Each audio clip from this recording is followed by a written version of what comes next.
ole kan channel lo clear thin tu te in za vai na ma sai chi bai kan book le chu hai voina zanina pujon ro klong le na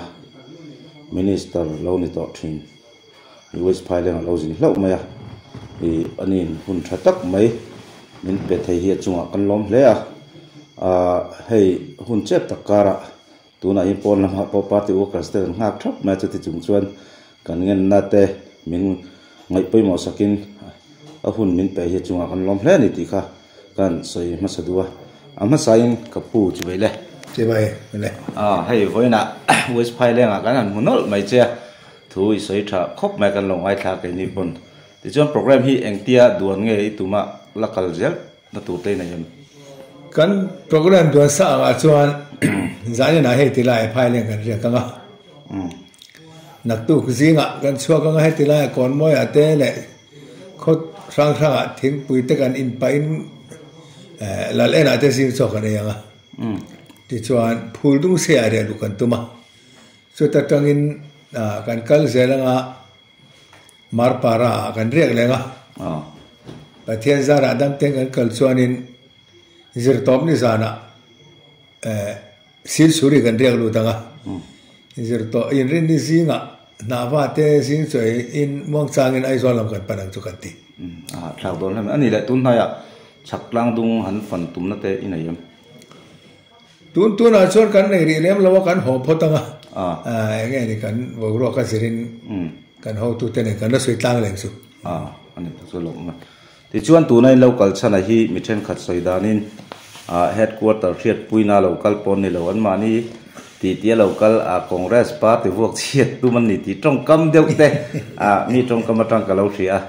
enge in local headquarter thiat puina local chia lo in ni nge ti lai te ka headquarter khiat pui lo lam ni lavin February ni som khan kan nomination committee through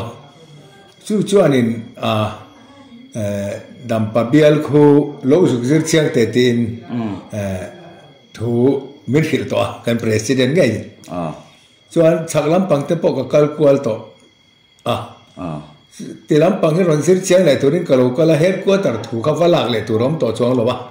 min tir na to ania kala kal tlai zo kani tin when I hearing kal don hen he kan CLP leader puso din chuang appointment joy oma in buwa phai le ga po thu so ya ten kan local don in khitilai kan ho tu te po kan hil thoba he kan su kal don e kan tia chu tiang nga local chu kan ni congress ti chiat du wanga local ka chu a thei lo voi na po ka thu sei ngai tha congress chiat na tur pakhat ma kan sei lo ani tak chu alo mom hlai mai ani le e dampa bial hi ti hian hei in vil tran chu nia e party candidate hi I chan nge in ringam dampa bial a hian hi chu ke ni soi the ni ro kan ho tu te tu nia kan ho tu ten su zir chiang ron te kan ron zir chiang ne maya tu po ding se kan chin the na tu ran ni chuan ke ni chuan tu po kan kian the ke ni aya than o ma ni pot chuan kal ro se ma se ke ni chuan kan party a chak the na tu ra tan ma kan la mai ani alo mom hlai mai ti chuan in mamit biala iding thin ta minister te poi lo ni to tu na hian dampa bial I ron chu na chana hi min thil the mamit bial thang to lawa dampa bial I ron thlan na chan hi dampa bial hi ka thanga ni lawa bial chunga kan ho tu te abul tan tu tak phe chu khiti lam is block lam pang ten min lo rim na sa chuwa chuanin hetila ma hianin min som na agin kalokal zo kani ten mamit bial kha kan thiante then khatin kan lo ti ve tong e antia ani te chuan kan ta ni hle nem kan te kan kiang zo kani chu tiang ang zo chu ni ten heta lo po hianin ka tong nge ni amoi lo zo in mai min ngai thak sak lo ula ni bial then khat min som ngur tak tak te po nom ma se hetilam hi kan politics chun chua ve nei kho thang la ma lo ni wa ge ni kan lung hi le na chu wa char kan lo kala ma se ka candidate du ni le ni ro tu ra he ni eng ma soi te ka nei lo ani tak kan ho tu te thu ani le lo ding don ta la in di te ang I ticket lo chang ta la đầm pa bia lại này sai lo chiang to ngang ai ni à pum muak à alo om boka purin tluang à om boka an i buk arit ve mel riu mai nge lo ding do ta han hu phur na deu te nei em nè an tu na an sợi hậu in sợi hậu te kha an thà lom che thọ khóc mai mà sẽ hu phur song chuan tu mà chu ka hu phur chuang lo ba ken le chen lo chu pathian thu thu nia an ke ai poi ran fel ve kang an zuan zang zo kang mà sẽ hu phur song chu ka hu phur lem lo ani ta chu lo ti chuan an nei le zona kal chun zum zel tai la voi nei thu soya khan sem policy anga ngai thei tur I tang tran puina in ti ni ka sia nuai ni kan pe ang a tang lo po nuai ni kan pe ang ti kha omin ka ria gs thu soya khan I khalai khan enge sem policy bokin kalin tum nge ni khalai te kha means zau thayam nè kan policy hi tu na hianin voi na po ka soi kha kan ho tu ten an la buông chia lo na kan khil rung cheu ka ti kha nia chu kan ho tu te thu thu na om de nia ka hian ania nia sem han ti hianin mi tan pui na kan pe do na sem man ti chuan sem po nia pe en ti pon pe ania mi har sa sok te congress chuan kan policy chu mi noi nung sok te le mi har sa sok te chom do le kan na kan ti tur nia mi kan chom do le ni non chuan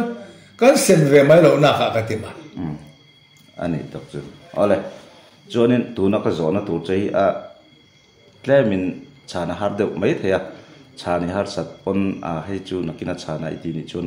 an tha thiam thong tho khat lai khanin dampa west block dampa west block roi tu te ob te khan pathumin ba nangot mai khan on the lut ning kan lo ria ti chuanin a ban na the lut lo jok te kha bana a ban na the lut si te kha ob a da jok a ni te khan kan lo ria khalai bo ruak nei nuai kha min han thil fiat thei deuem kan kut ani lawa ndcc lam kut khania ke ni chuan kan hrevek lo tin wena po ka se khan dam pa he ka mi khwalang renga mi hing khiat poi ka nei lem lawa an block president te po kha khati la khan foi khatsia khala muwa an thok ho the lawa ron ba nga ni chuan a thok pui ten ban vek kha chuanin elected ob thok pui song ten ban vek kha chuan kan ndcc lam khan block khan ti sol fa ni maya a thok bodin siam le po ka ke pon ka hiat pui chuang lo tu te nge ti po ka re chuang lo tu tleng ya chu nia abang lo zo abanga han ti po kha an ma zo ka kha a elected ob pui ten an tho the pui the lo khan he organization are na so na ni da ta pui ni maya mo elected ob tam zo kan ban chuan in than that te lo nia thok body te ne kha kan ho tu te mala na kha ni maya ma se kha khatlemin nge ni an a system a fu lo de ti into na hian kan ho tu te vek khanin block om lovin kan mpcc lama heti ma mi district changtu kan general secretary te adcc lama ma mi takati dampa west changtu general secretary te kutanda annin ektin nge ma la ka nga ektin nge roman na siam le don ti boka kan treve chong lo ke ni cha ka chu organization lam pang kha party nan ko ye ke ni ka chu khiat pui vek lo ani tak chu ani le dampa bia la hian party ticket changin loading ta la than tlin lo ni ta la dampa bial tan hian enge malak masak ngai ni ria ta enti dampa bial hi han chei tum deuh dan min thil thei vision hey ti hian kan local tran ti ra ni maya ti lai phai le hi chu ma mit ka bial lai khanin tui pui bai rom kal pel pa hian ka kal pela ni maya mi hring poi ka revak lawa ma se phai le hi akhwa zoram puma alar te lun nen hian karin ain sarkar hun poi mote a om lawa BDO te hi nei ro phe ulang chuanin akhwa hi sarkar tan hian poi mona anei don lo manga ti ka ngai tua lo MLA về in thu này nó tới chỗ lâu chẳng đi lăng xoan Sarkar department sang division om turang te sub division om turang te kan nu lu anga ya phai leng hi khopui zo ka kan siam anga in ka thia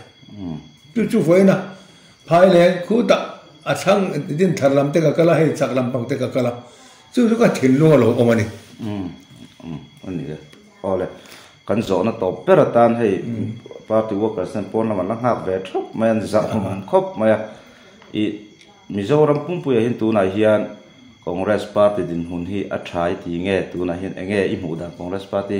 Mizoram pumpui thirin kan la chet ve lo wa hian mi hian niam le a hian min nga ya ma se Congress hi in ria dangin kan ru re la liana chu hai kan an che ve ngai tu na po foi na phul kan un tran chau ania party dang te tho mana he ZPM pe chu an phure pe maya ar bom halang de wan ya are le mai po ka ringa unit la ne ngai lo te nan ne ve an phura ka ngai maya MNF ni se an sarkar rai ngei po hian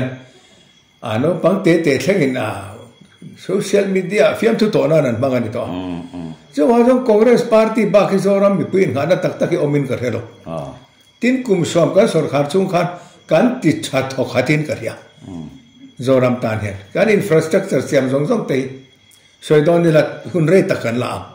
so wa kan din muni a chia ka te lo kan na chen velo wa henin a phur zo lo henin ti vel mai so wa ni kan an che ve nga in rin ang su kan ni lawang kan te ale ka khan se kan zo thayam che chuan kan zo ba ka che khan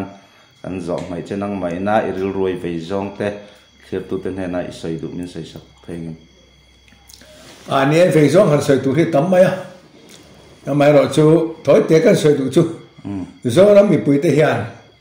in ngai tu na phim tak khamang ula kan ra ma hian in Congress Party po kano sarkar to MNF Party po sarkar me chumir war wa chuan in ZPM hian thi nge ni la sarkar ve mi alo hian MNF sarkar te Congress sarkar te chu thil tha ti reng lo angin min han chua mai hi